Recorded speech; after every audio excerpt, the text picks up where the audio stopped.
William, you got to give me the rundown. What is the community death care movement? It's something that's I'm not too familiar with, and I would love an expert to give me the high level of Yeah, what that means, and then let's get deep and figure yeah, out well, what it is and what's the movement that's going on that you're seeing. absolutely. My name is William Turner Heath, and I soon will be William Turner Von Esch.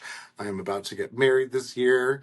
Um, Congrats. my background is in art history, and I am claiming this term and maybe inventing this term, but also this term exists way Love that. before me because we've been taking care of the dead before funeral homes existed and before big funeral was even a thing.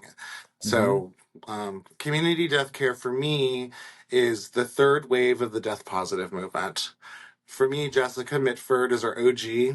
She came and rumbled and she critiqued the industry, and it created a lot of people who were angry and frustrated.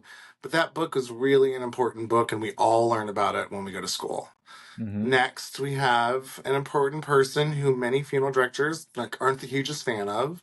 Caitlin Doherty, Ask a Mortician, on Hmm. YouTube is a really Yep. important intellectual. She comes out of art, and that was a really big deal for me. She gave me a space to bring my practice as a curator and an art historian to bring that into death care work because I've been studying churches, shamanic practices, spiritual practices, and artifacts for decades because that's the work I Yeah. used to do. And when Oh, I okay. happened upon her book one day when I was in Miami at the yacht club and I found Get Smoke in Your Eyes, it blew my mind. And for me, I Hmm. had already been thinking of death care work, and it was a divine kind of God wink that said, you need to do this and go and do it. And as you were saying this, Elizabeth Fournier just started following me, the Green Reaper, who I'm obsessed Weird. with and love with, and she's on the advisory board for Miami-Dade College, and I'm so excited that to be able to just rub elbows with her. She's such a great resource. There's so That's many cool. amazing people in the industry who Yep. I feel like I stand on the shoulders of, or I'm able to do the work I do because they've been doing this work. Amy Cunningham in New York, Mhm. Elizabeth Fournier in the West Coast, all the end of life doulas who have been around since ages ago. And Yeah. then all the grandmas who 100, 200 years ago, they were just doing this. Like, we don't give them credit for this, but like, we've been taking care of the dead before there were funeral homes forever. It's not a big deal. Yeah. So the movement, I guess itself is taking care of your loved ones personally and not going through a funeral home. Is that Yeah. the overarching theme of what it I is a think little that bit? can be a way. The Part of it. last 7 weeks, I've been traveling all over the United States trying to observe different communities doing this. There's Okay. no one way to this, but up in Hmm. the Northwest, towards Francesca Arnaldi, up in Vermont, and then upstate New York, we have Omega houses, which are a beautiful thing, which are homes in which people go and are able to pass away in a domestic and tranquil space. And I was in Kingston, New York 2 years ago because I'm shooting a documentary and I'm the Okay. main character in the documentary. And I'm learning about this Nice. practice in Kingston, Florida, which is kind of the new Brooklyn of New York. After COVID, everyone skedaddled upstate. And Yeah. Kingston is blowing up and is really hot. And Woodstock is cool as hell. I don't know if you're allowed to cuss on this website. Bring it Um, on. we have people kind of accessing the old wisdom, and people who have intentional community around death care. And it doesn't mean we're in opposition to funeral homes, but quite frankly, we have the largest history of the generation of our country coming to end of life, and we Correct. do not have the staff to handle this, period. We have Right. crazy workplace shortages right now. I Hmm. work for the independent directors, the IFDF, Independent Funeral Directors of Florida, and my job is to help students navigate school, getting licensed, and Hmm. then the interpersonal conflicts that happen when you work for a silent gen, angry, angry funeral home owner who doesn't want you to have hot pink hair and hair piercings and like Uh-huh. doesn't like that you have this different belief around what end of life should look like, because the Right. traditions that they hold dear to them are Victorian, Mhm. Edwardian. They're old European sensibilities, and they think that if you have a way about doing things that isn't that you are rude, disrespectful, and you're Mhm. there to create disruption. And they're Mhm. the old way. And we Mhm. have 3 years before basically the entire industry implodes. We are right now in the shift, which is the issue of the magazine that just came out from the NFT, because we're in the shift right now. We are Mhm. about to go from Silent Gen running the show to maybe Gen X funeral homeowners, and those are Uh-huh. very different people. For Think about the sure. kind of media Silent Gen was watching, and then think about Gen Xers watching Married with Children. They cuss like sailors. They don't give a damn about change. They want it. Yeah. And I'm so excited to be in this storm that's happening right now, which is huge. Earth shaking paradigm shifts are happening right now in death care. Yeah, there's definitely a lot of changes on the cusp, and everyone can kind of sense it. I totally agree with what you say that the shortage of staff is massive. So we have to figure out ways that we're going to be able to serve all of our families and We can't honor our loved We ones in the can't. best we There's can. not We can't. enough people. And so, what I've been doing the last few years is trying to get funeral directors to be friends with end of life doulas. There's an army of largely women with high emotional intelligence that used to be hospice workers, nurses, social workers, are in like massage and all of these kind of healing arts. And I've been begging, begging, begging for funeral Yeah. homeowners to consider these folks as auxiliary staff. Yep. Begging. Hmm. I am on the board of directors of the Florida End of Life Doula Alliance. We're about to launch our directory, and that directory is going to have a robust directory of end of life doulas from the Keys to Panama City and all the way down. We have Hmm. doulas who are active doulas who are ready to sit vigil, and then we have passive doulas that are grief educators or they do some special focus and sort of end of life services. Funeral Hmm. directors would be really wise to figure out who they have in their community, because you, quite frankly, don't have the staff. You're angry that 20-year-olds who are coming into the industry have hot pink hair and nose piercings and are kind of goth or kind of a little eccentric.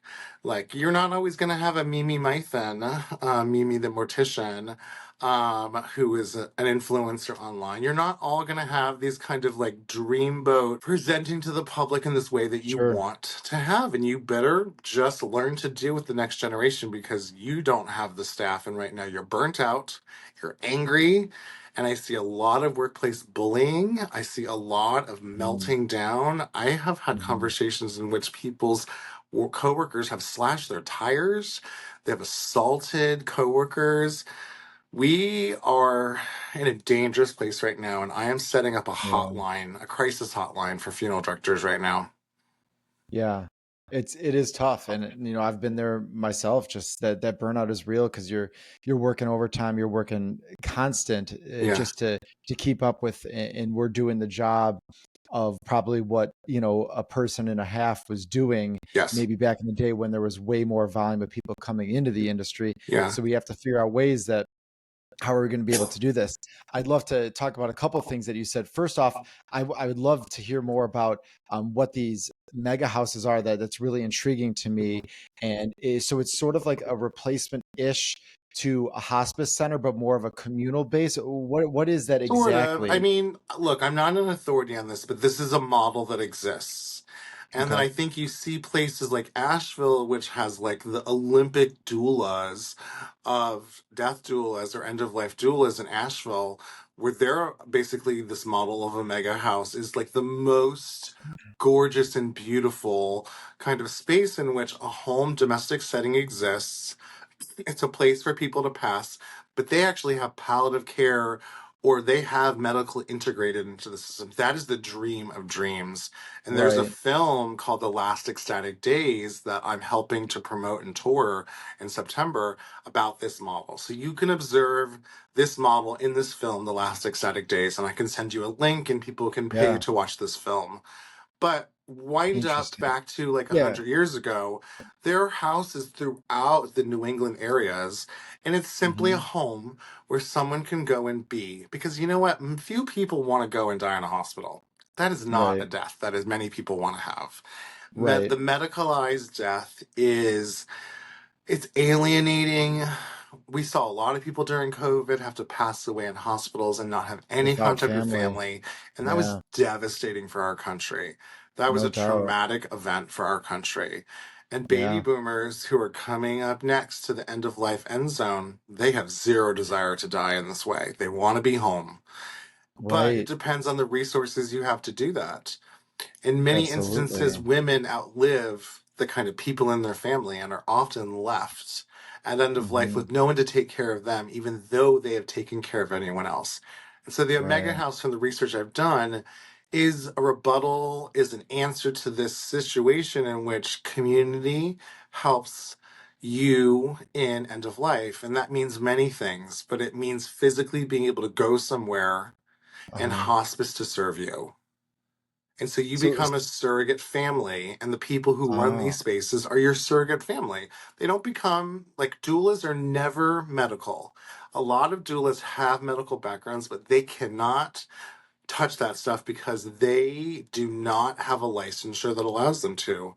And so right. they are facilitators who, quite frankly, typically do have medical backgrounds, and they help people at end of life have the best death they can have. They can have the good death, which is a Uh-huh. privileged and beautiful thing that people can have agency and autonomy to die in the way they want to, and Right. that can touch on a variety of things of legacy work. Maybe that means they have control over their body, depending upon the medical aid and dying conversation per state. In some states Hmm. that don't have that, then VSED can be enacted, which is voluntary stopping and eating and drinking.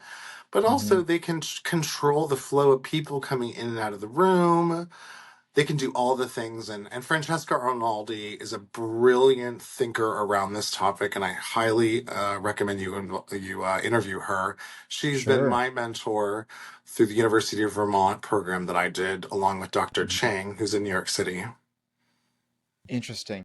So, when someone is opting for this choice, how far along, are they, or how close are they typically to, I suppose you would say, the other side? Because as we know, when you are to that state, a lot of times you're not in the physical or mental space to be able to make those decisions. So is that something you talk about prior to? And Yes, getting your how affairs does it happen, like, getting your exactly? affairs in long before the end, which is a phrase that I steal from Karen Martineau from Bevival.com.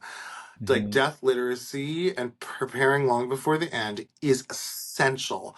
We It's key. must stop this insane cycle in which we're dealing with end of life affairs as death is literally happening. You can't roll into the end zone with no game plan. It's Right, just right. not going to go well. Yeah, that's super interesting. And how long are typically people there? Is it people that live there for quite a long period of time? And So is it mostly death doulas that are working at these spaces, or this is I'm trying to this is see cutting edge how it works. stuff. Like this Yeah, is it the is. It's old very way. different. This is Yeah, the old way, but we have not formalized what this means. I yeah, basically am traveling from village to village to village trying to find the people doing this work. And we're right. scattered all over the United States. Like there's doulas in Hmm. Chicago that are really organized. There's doulas in Colorado that are quite organized. We have Hmm. doulas in the Pacific Northwest. We just have all these clusters. And these clusters, Yeah. they a little bit know about each other, but because I'm getting a state association organized, and we just got rid of the word association and became an alliance, Hmm. as we became a nonprofit. But Yep. because we've been looking around to see who is doing this work, we're starting to kind of put a pins in the board and figure out where these communities are organizing. Mm, In my own state, well, we have a state association. We have clusters of people in Sarasota that are very organized, and they're a team of people. They're like, quite frankly, they're like the local volunteer firefighters in the town. right. Like Yeah. they just said, I care about this topic. let's have meetings. And then suddenly now they're having like death overdrafts and they're hanging out, like Lynn Principe Hmm. out in Dunedin, Tampa area. And she's just like a one woman universe who is just doing this work and doing national speaking. We've got Ashley Johnson over in Orlando, who's the president of NIDA. We have Anelda, which is international, NIDA, which is national, and then we're seeing collectives all over the United States. Hmm. And basically, because funeral homes are so resistant to change, the public is just taking it in their own hands. And I am a funeral director who believes in all the things because my job is to hold space for whatever people want and not to Exactly. push my That's agenda. the key. That's what we do. Our job is to hold space for the public and what they want. The Yep. problem is that there's all this fighting because the business model of traditional funeral homes is exploding right now. Hmm. Yeah. It's a tough time to be a funeral home. There's a lot of changes, and there's so Yeah. much overhead to that traditional model that That there needs to be Motorhead needs some be adaptation. to redo. I've been with a friend of mine. I've been working on a pilot pitch to Netflix in which I queer eye funeral homes, and I roll in with 30K, and I help funeral homes rejigger their business because, quite frankly, most funeral homes, unless they're doing over 150 cases a year, Hmm. they need smaller footprints. They need less cars, less staff, more automation, and more leveraging the resources they have because they cannot continue doing what they've been doing because people don't want $12,000 funerals anymore. Nobody Right. wants them. And No. they're angry that people don't want this. And so they're just running around sulking and scolding because people don't want what they got. Right. And I think it's good because I think a lot of us do our very best to try to give back, like we were saying, to the individuals and try to make whatever service that they want and make it to the best of ability and really cater to the individual as opposed to forcing things upon them, Yeah. making it Yeah. really about who they are as a person or what the family's wishes are. And I think as Yeah. long as we're doing that, we're serving as best as we can. I think that's really what Yeah. it comes down to is the most important, and not forcing anything onto anyone and giving people options, when the time does come. I think that's how we can continue to grow and to help more and more people. It's absolutely imperative to do those sorts of things. It's so imperative, but unfortunately, we have all these funeral homes with these bloated properties. They've Hmm. got too many vehicles. Their chapel sits empty too frequently. The decor of the space is so depressing. I feel like I walk into funeral homes and the tears of thousands of people are in the carpet. And I'm Hmm. like, can we get some new carpet here? Like, can we have some new wallpaper? Can we have a little bit of a refresh? I feel like I'm in the psychic energy of grief from thousands and thousands of people in this room because these rooms are so dated and so oppressive and they feel like man cave space and like they don't resonate with people anymore. And I'm like, can we just do a refresh? Can we go like funeral home by funeral home and just give them a little bit of a refresh because they're so dated, they're not willing to change. And when people who can see the future, because I am one of those future, I trend watch for funeral industry, they get so angry at me. I am so frequently attacked on the internet. I have people sending me hate mail. I've been a funeral director for 3 years. I Hmm. have hate mail. I have bullying online, and I'm a really tough person. I can take it. But these Hmm. people are seething with rage because the new generation is here and they're quite frankly not going to be able to get out of their funeral home and sort of get what they want out of it financially because no one wants these dinosaur buildings with these Hmm. infrastructure that's breaking down. The prep room needs to be completely overhauled because blood's coming out of the floor. It's like a horror movie, these funeral homes. And they need to be smaller and more concise because consumers, more often than not, are going to direct disposers and they no longer want anything to do with you. And you're going to go have a pout over there? No, go get a catering people, go Yeah. have a cocktail, go bring in interesting people. Let's have new music come in. Let's get our streaming services in order. Let's have some memorial folders that don't look like 1985. Hmm. Like, let's modernize ceremony and make space for people who do not have religious practices that are dominant. Like, Hmm. millennials are shifting off the charts. They do not want dogma. They do not want the Christian church. They want more open-ended things. They want celebrants. The number one thing a funeral home can do is to start bringing celebrants or training their staff to be celebrants. Yeah, yeah, and I think there's a lot of funeral homes that um, are on the cutting edge, and they want Oh, to do these yes. things, and they're doing Funeral it. director of So, the year, Quinn, who's in Florida. That woman is brilliant. I just placed a student, fingers crossed. One of my mentees is going to be working with Quinn, and she's on the cover of the magazine. She is doing everything. She's doing hmm pet cremation, and that's driving her business. She hmm has the therapy miniature ponies.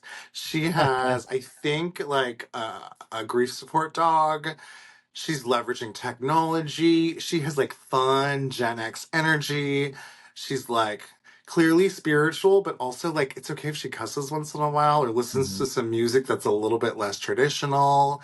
She has like fresh energy. I'm so proud that Quinn, who's in our association, the IFDF, is like showing people the way. It's just like so clear. Go look and figure out who's figured it out because it's not that hard. You just have to be willing to embrace new things and be an early hmm adopter. But funeral homes, quite honestly, are the last adopters. They never early adopt. And so the people who've grown up in the industry, who are second or third gen, have the support from their parents to do things that most funeral homes will not experiment with. Mm, interesting. Yeah, yeah, and it's hard. I mean, coming from myself, I am come from a family business, and I found it very hard because you're pushing against 100 years of the way things were done. Yeah. But thankfully, like my father, for example, is very open and willing to understand. Like, hey, we need to adapt and grow, and that's the only way Yeah. that we're going to be able to continue And to succeed is by yes, yes. revamping and growing Yeah. with and just offering people the different options.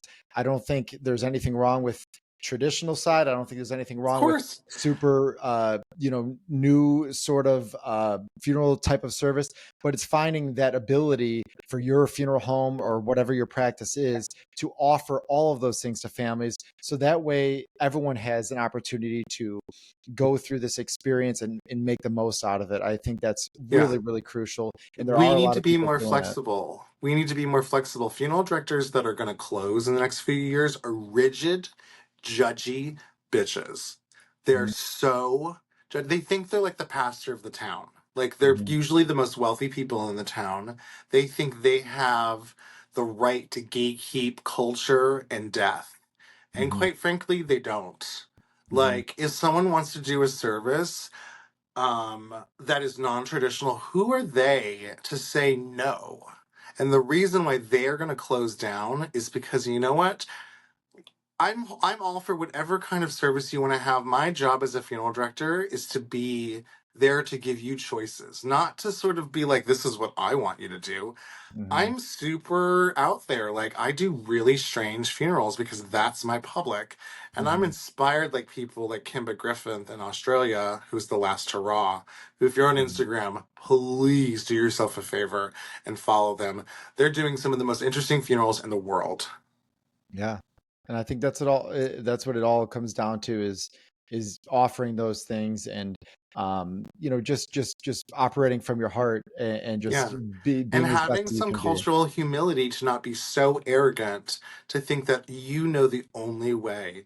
I frequently work at Black funeral homes, and it is an honor to be in the space where I'm the only white person in that funeral home. Mhm, Traditionally, African American and Black funeral homes only have services on Saturdays. I don't know how that community does what they do. I see funeral homes have 7 funerals in one day. mhm.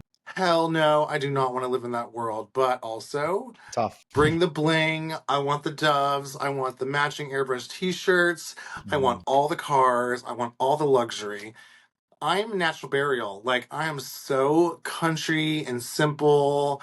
and like I'm like spraying everyone with spray so they're not getting ticks, and at the end I'm like tick checking all of my guests, and like the sensibility of natural burial people couldn't be further from an African American praise and worship service. But I love both of those places, and I'm from Mhm, Miami, Florida. I grew up not being around a lot of white people. I was a mhm, Jewish butler. I worked in Jamaican neighborhoods. My cultural humility is big, and that makes me adaptable, and it makes other funeral directors respect the fact that I can step into a space and check my preferences and biases and prejudices at the door because I am there to serve the family, period. mhm. That's what it all comes down to. And I think that, the vast majority of us, that's why we get into this, is so that we Yeah. can help people no matter what situation or circumstance. Yes. And it's Yes. about becoming well-rounded and able to help out in any situation. And Yes. I think that is growing a lot, and it's a beautiful thing to see. It's really beautiful. And quite frankly, the people who are unwilling to change, I'm going to sing and dance on their graves when their funeral home closes because they are arrogant. They're so arrogant. And I Yeah. don't care that they're going to close. Yeah. So did you work at one of like like an old school funeral home that you're talking about? Because No, like well, it's weird. I worked at a funeral home that was like secretly crazy progressive, but also like I frequently was out with country folk, but I'm super city. But like the way that I rock the appearance that I do is because I want my community to feel comfortable with me. And so I shape shift into whatever my community needs to me be. So if you want a drag queen celebrant, I can be that. But if you want someone who feels kind of country, maybe might own a gun and drive a pickup, which I do, all of those things. I mhm. can be any of those things for you because my job is to be invisible. That's the key. I think you got to make it about the family and the service Yeah. that they want. It's about us being the center. We're there to do the job and handle their loved one with respect and dignity and Yes. perform the service that they need, because it's not something that everyone is able to do, or the 99% of people don't want to. And that's what we're here to do, is to take care Yeah. of, something that's really delicate, but very important at the same time. It's really, and it's a hard thing to do to be both invisible and running the show. Hmm. That is a crazy, strong emotional. And so when I'm recruiting for funeral directors, I quite frankly, I'm looking for bartenders. I'm looking for veterans. I'm looking for people with extraordinary emotional intelligence, people who have emotional resilience. This job is not for the faint of heart. If you shut up, if you Becky, come in here for a second. You're being interviewed.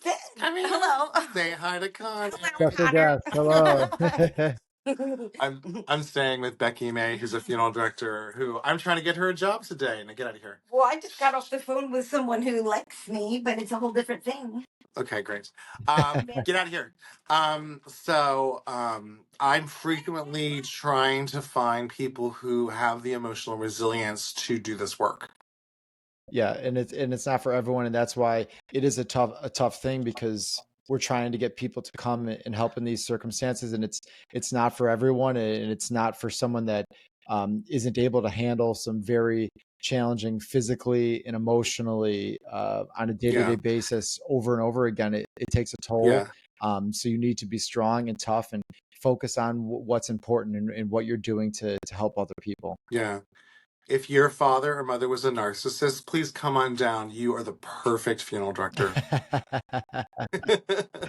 Uh, My dad was a narcissist. That's why I'm able to have so much resilience. Yeah, yeah. So, I guess I would like to know more about like the community death movement. Um, what does that actually look like, and what are people doing, and what is the Okay. legality behind that? Because obviously Yeah. that's So, something that needs to be taken with a front and lot center. of The care. And statutes are front and center for me. So right now, I have been in Tallahassee, Florida, and I am helping a community that is trying to open up a natural burial cemetery. Mhm, My partner Matthew and I drove up. We interviewed 9 different people and created a promotional video that is about to launch in like a week. I'd love for some support and press going out for that. Sure. I need 100 people to pre-need to a cooperative of people. And so what that means is they're going to spend $4,000 and they're going to lock in their cemetery space.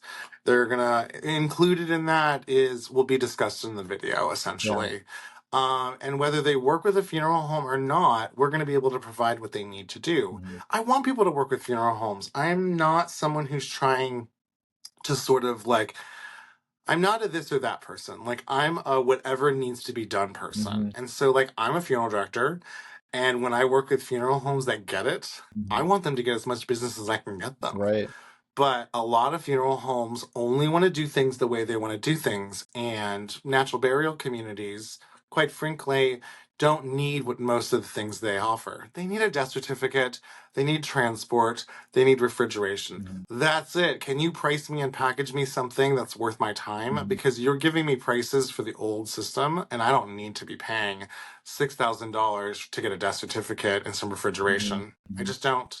I live in a community in Gainesville where there are like renegade people who started an organization called Final Friends. And I think very highly of them. They're very controversial, but they legally know that if they don't charge money, they can do everything that funeral directors do. Everything. They're friends with the medical examiner. They're friends with the sheriff. They know the people who release the bodies at all the hospitals. They go pick people up. They take them to the cemetery at Prairie Creek Conservation Cemetery, and we're done. No money changes hands. I need to make a living, Right. so that's not really going to work for me. But so I've been researching ways in which I can make a living and do this. And one of the ways I can do this is by being hired as a cemetery executive director. And so I'm looking for work in which someone would hire me as an executive director.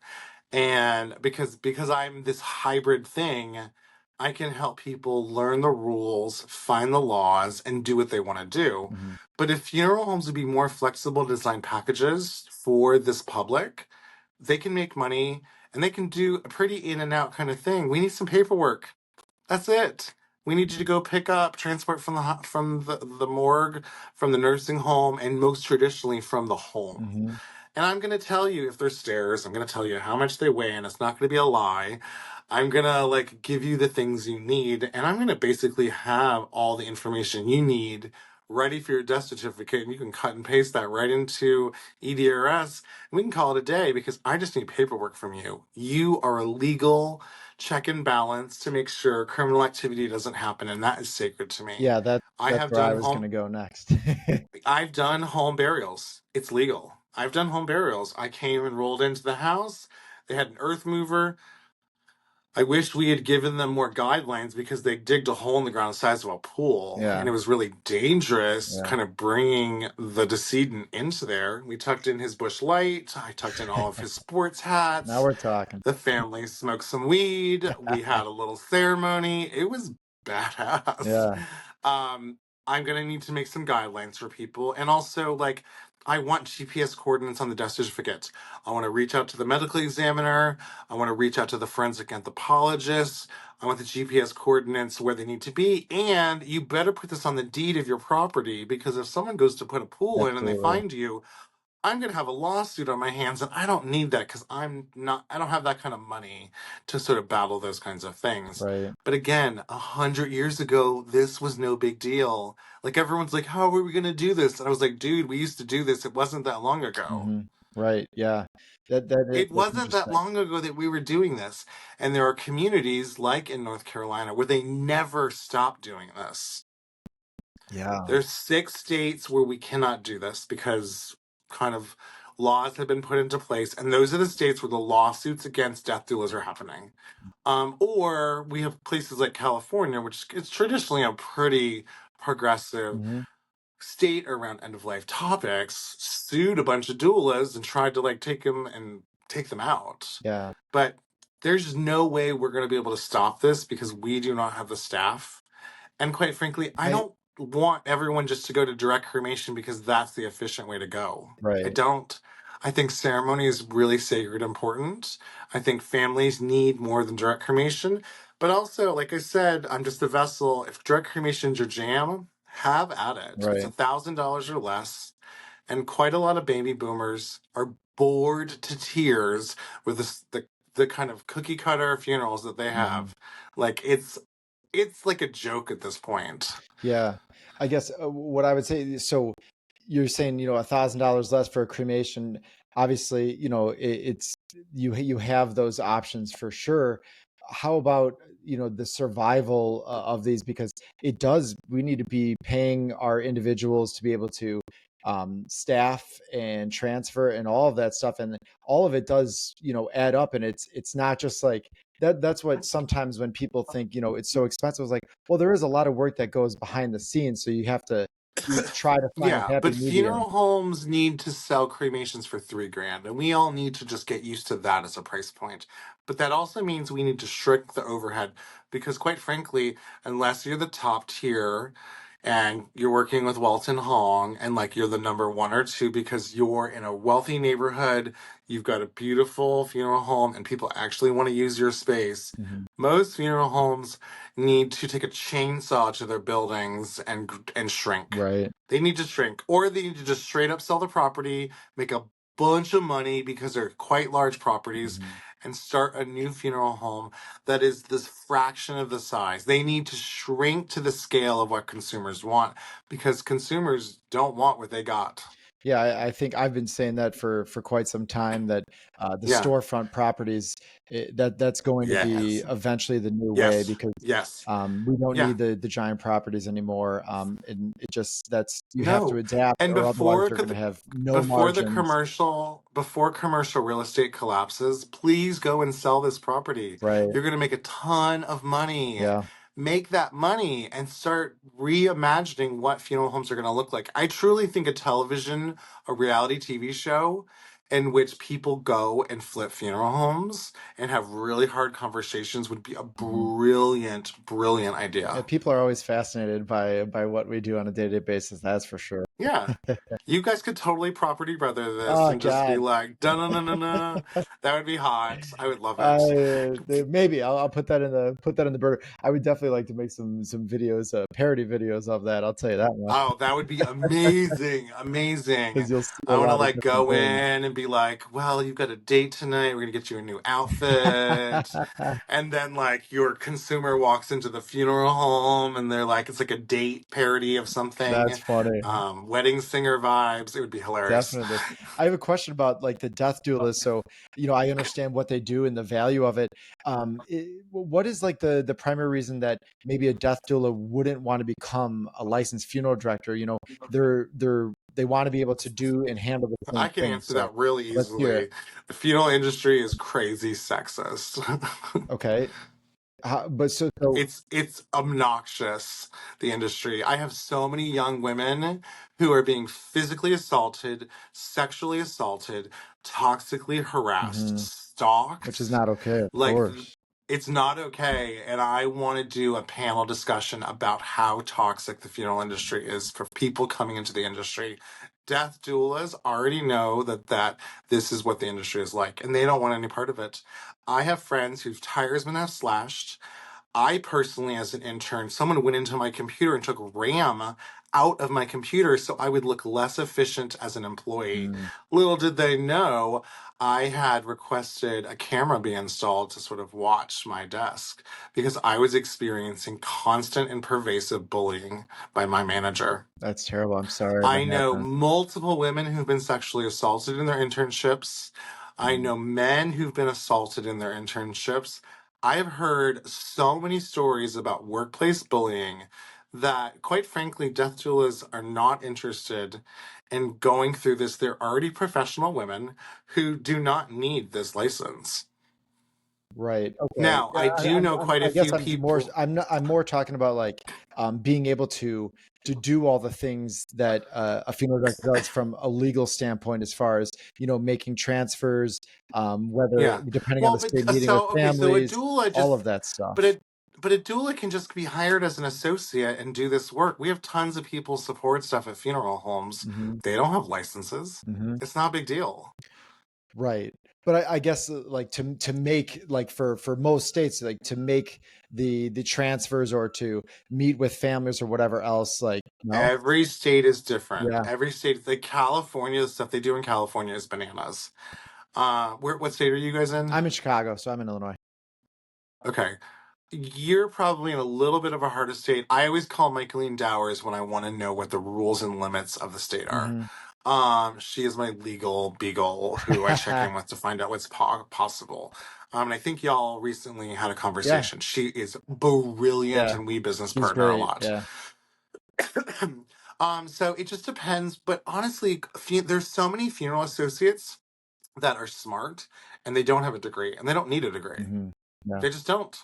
We have so much support staff, but if funeral homes were willing to bring funeral end of life doulas into funeral spaces, they would just have these people who have the deep understanding of people, and those doulas would go out and spread the gospel of your funeral home is a good funeral home. Right. So if funeral directors had a brain in their head, they would hire doulas like crazy Yeah. because there's hundreds of doulas across America. Hmm.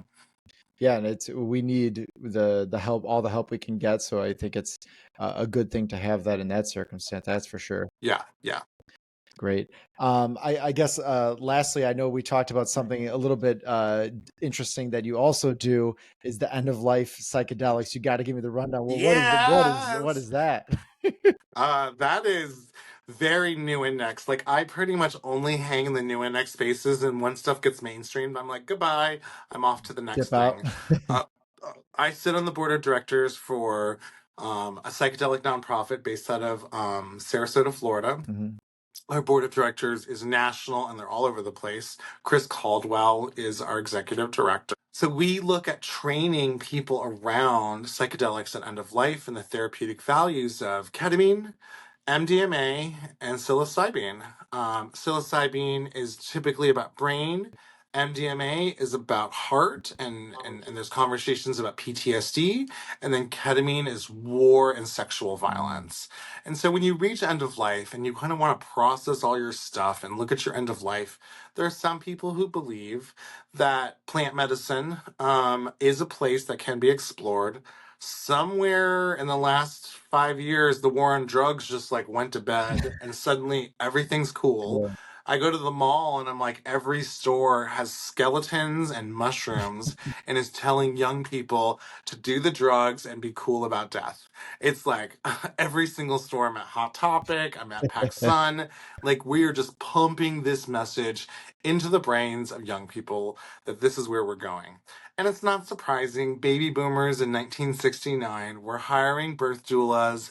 They were doing the psychedelics. They were tuning in and turning out. And all of the books that I was obsessed with were about Timothy Leary and about Hmm. consciousness and about space aliens. Like, that's the stuff that I liked reading when I was in middle school. Yeah. And here we are at end of life, and roaring in is enormous change about is it okay and legal to do Yeah. this? It's completely an underground, True. and I feel very fortunate to be a really young person kind of looking around and figuring out one day how I might do this. I do not do this. Have I done psychedelics? Yes, I have. I haven't done ketamine or MDMA. My kind of recreational college art school life was pretty modest. A little bit of weed, a little bit of psychedelics, no big deal. Um, but I do think that there are long traditions of plant medicine in many Sure. cultures, and there's organizations like, I think I never say this right, Chacuna, which talk about indigenous practices around Hmm. psychedelics. There's like a college association of like 20-year-olds who are doing like groundbreaking psychedelic Hmm. research all over the country.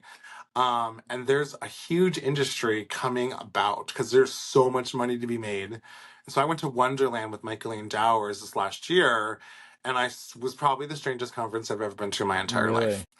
It was one part tech bro, one part rich woo woo guru Hmm. lady who is dripping in jewelry. It was like one part PTSD war veterans and one part just anarchist, wild. We're gonna make this happen no Yeah. matter what. And it was a phenomenal conference in which I got all the swag, took all of these mushroom tinctures home and sleep aids home and THC beverages and just like all the things. And I just kind of set them out for like 6 months and I just studied them and looked at them and like, what's happening here? There's a culture shift Hmm. happening here. And as a curator in my old life, my job was to just kind of look and process and think about objects and consider the ramifications of what this Right. is. And so there's a lot of things happening during COVID. DC made legal Hmm. psychedelics. And that was a really big deal because a lot of people weren't in DC. They weren't physically in DC. They made that happen for a Yeah. reason. The war on drugs is over. Yeah. Well, there you go. But all these people are in prison and all these lives were destroyed. And now a bunch of white people are going to make a bunch of money. Yeah, yeah, that's for sure.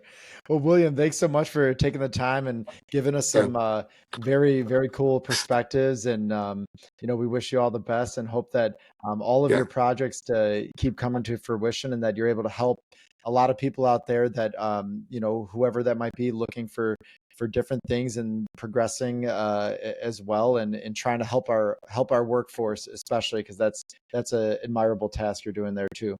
We do. We need to protect our people. It's incredibly Yep. important. We are going to see burnout and it's going to be really Yeah. painful and we need to protect each We sure other. do. We're all on the same team, work for the same thing. So We let's are on the same let's team. As much protect as it. people don't think that, we are on the Yep. same team. And it's all about doing that for the families and helping and keeping care of each other. So we appreciate Yeah. you and let us know where can we follow you, where can we go to find more of your Oh, stuff. I'll send you like 5,000 hyperlinks coming down. Perfect. Well, thank you so much for your time, William. Awesome. Talk to you soon.